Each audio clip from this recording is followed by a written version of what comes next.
NAOS is a very high-resolution optical satellite system developed by OHB Italia for Luxembourg Defense.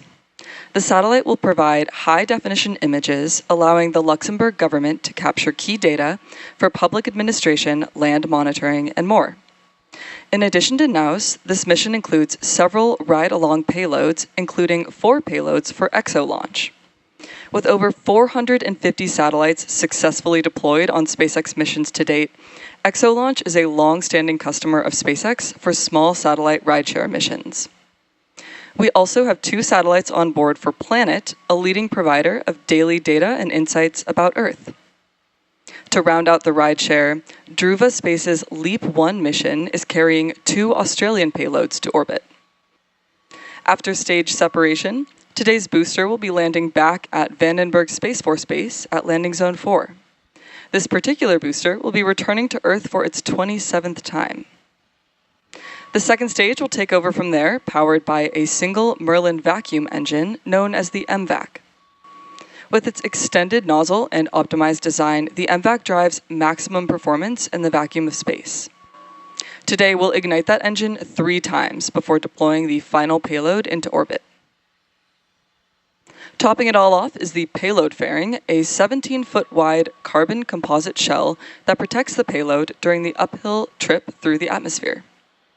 About 3 minutes into flight, both halves of the fairing will separate and parachute back to Earth. Our fairing halves have seen multiple flights. One is flying for its 15th time today and the other for its 9th. If recovery goes to plan, the fairings will be pulled from the ocean and prepped to fly again. Here's a photo of today's payload being encapsulated just a few days ago. So much of what makes Falcon 9 remarkable happens in flight, from stages separating, the first stage landing itself back on land or a drone ship in the middle of the ocean, fairings parachuting back, all to get ready for another flight to space. On your screen, you can see we have beautiful weather conditions. Strong retract has started. Clear skies for today. Now shortly here, you'll see a white cloud venting from the TE LOX line. Ground gas closeout. Gas closeout here refers to venting of the gaseous systems, like topping off the tanks and then sealing vents to maintain pressure. Now at T-1 minute, Falcon 9 will be in startup, and stages 1 and 2 will begin pressurizing for launch. Falcon 9 is in startup.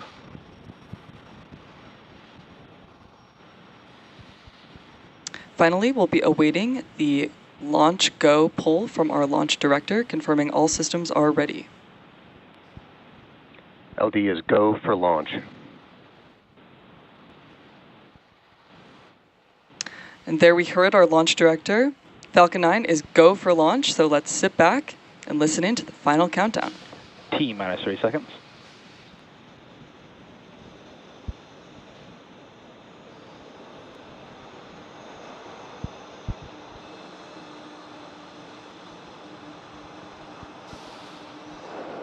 T-minus 15 seconds. 10, 9, 8, 7, 6, 5, 4, 3, 2, 1. And liftoff of Falcon 9. Go, SpaceX, go.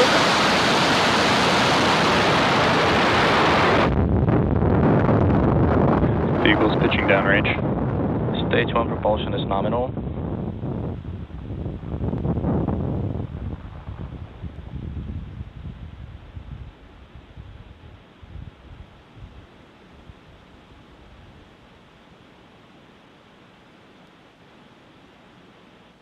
At T plus 30 seconds and counting, Falcon 9 has successfully lifted off from Space Launch Complex 4E, and in just a moment we'll throttle the engines down in preparation for max Q, a period of maximum aerodynamic pressure. This is a critical moment during flight because the combined stresses Telemetry nominal. caused by Falcon 9 accelerating through the atmosphere and the ambient static pressure are at their greatest. Falcon 9 is supersonic.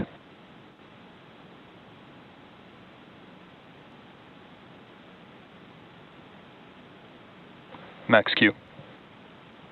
The rocket has just passed through max Q, again, where it experiences the greatest mechanical stress during flight.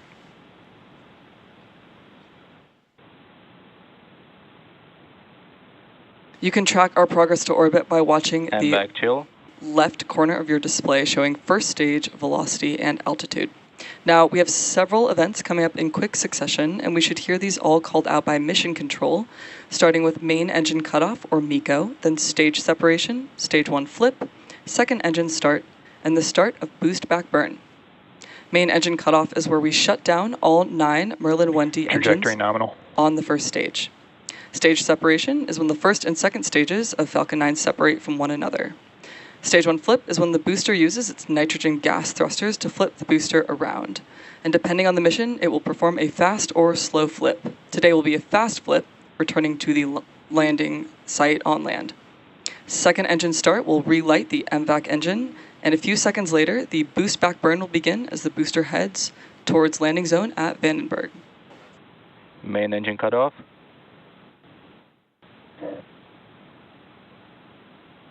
Stage separation confirmed. MVAC ignition. Stage 1 boost back startup.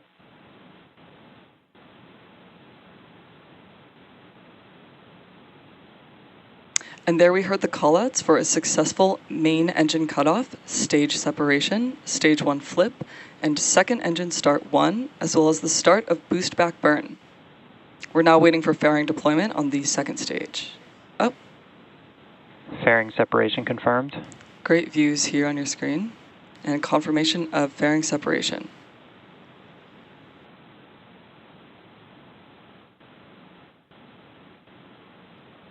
Now the boost back burn is ongoing, and we expect shutdown shortly here.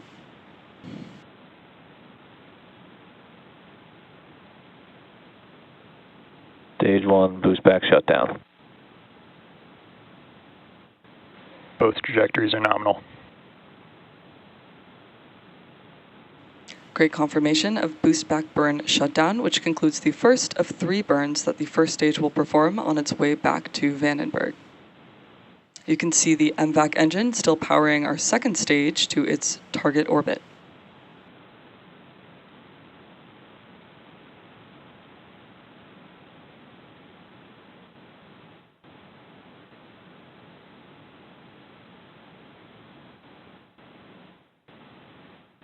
Now, at T plus about 4 minutes into today's mission, the next major milestone coming up will be at the T plus 6 minute and 22 second mark, where you should see the first stage's entry burn on your screen.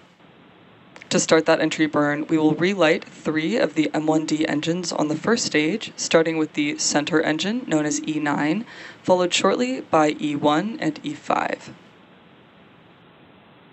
This is similar to pumping the brakes to slow the vehicle down as it passes back into Earth's atmosphere. We need to do this to slow down re-entry and reduce re-entry forces, which helps us recover and reuse the first stage. During that entry burn, Falcon 9 is decelerating by firing its Merlin engines, but the vehicle will still be moving really fast. This causes it to fly through Merlin's exhaust gases, also known as the rocket's plume. Both trajectories remain nominal.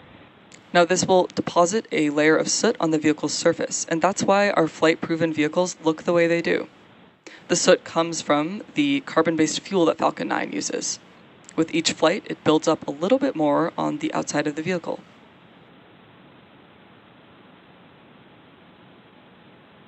Now we're still over a minute away from the beginning of that entry burn. You can keep an eye on the first and second stage telemetry on the bottom of your screen. Second stage is still increasing speed and heading to its desired orbit.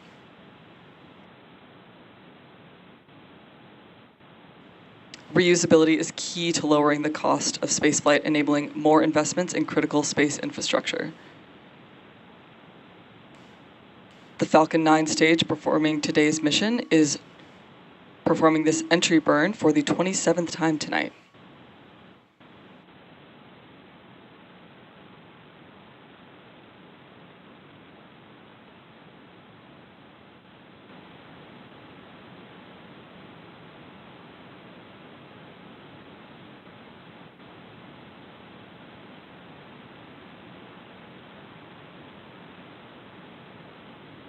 Now this entry burn is slotted to last around 21 seconds, and again we are slowing the vehicle down in preparation for final burn and landing.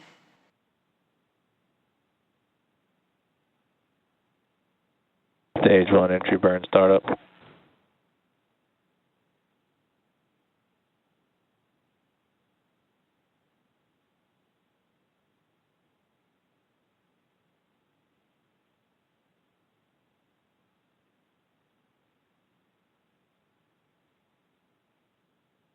Stage 1 entry burn shutdown.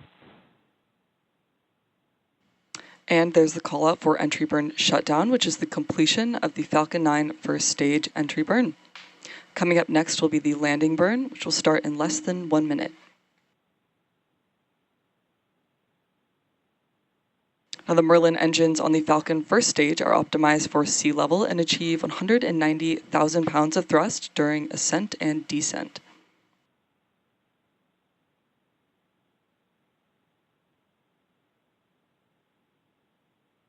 The landing burn will be the final burn of the Falcon 9 booster. Stage 1 transonic.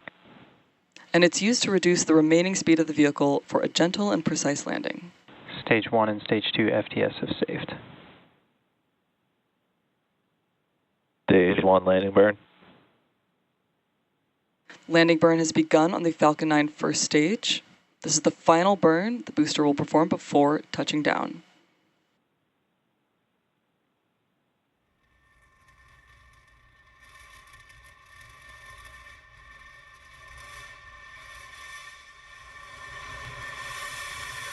Landing light deploy.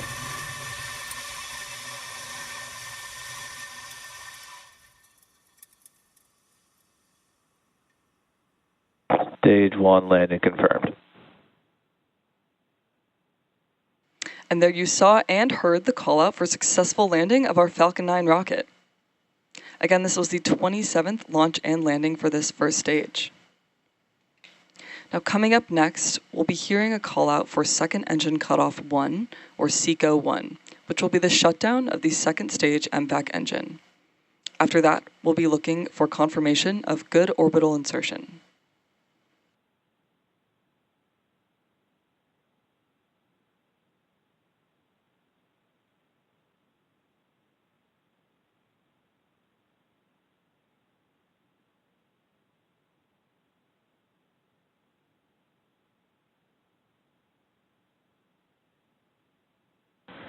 Stage 2 has entered terminal guidance.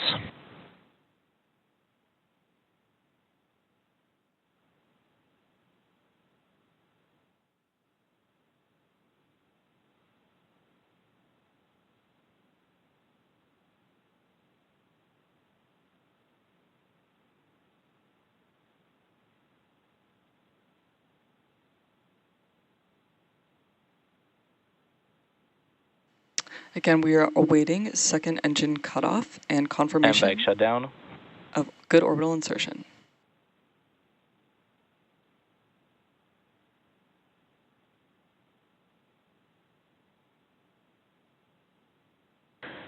Nominal orbit insertion.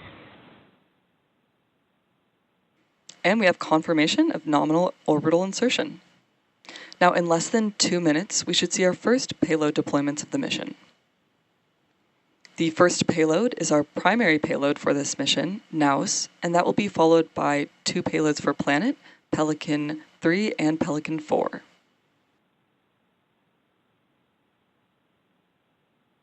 NAOS was developed by OHB Italia for Luxembourg Defense. The satellite is equipped with a state-of-the-art high-resolution optical camera, enabling detailed Earth imagery to support Luxembourg's institutional, environmental, and security applications. NAOS will provide high-definition images from low Earth orbit, allowing the Luxembourg government to obtain key satellite data for public administration, land monitoring, and national resilience objectives. Planet is a leading provider of daily data and insights around Earth and is launching 2 additional high-resolution AI-enabled Pelican satellites. Equipped with NVIDIA Jetson AI on board, these satellites will continue to expand Planet's capabilities to provide rapid, on-demand imagery to their customers across a range of industries, from defense and intelligence to agriculture and disaster response.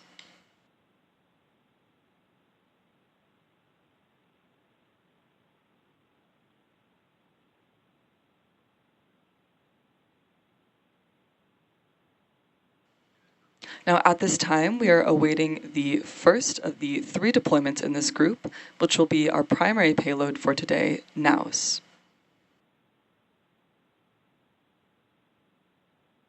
And this should be coming up shortly within the next. Now separation confirmed. Great confirmation of the NAOS separation and a beautiful view on screen.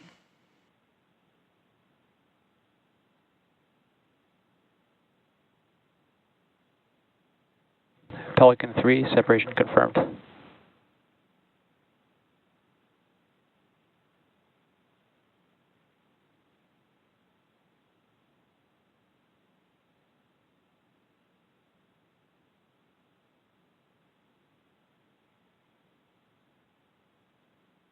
Pelican 4, separation confirmed.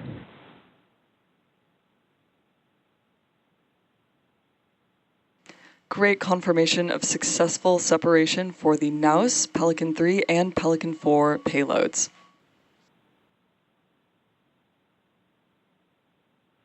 First Pixel Flyer fly deploy confirmed.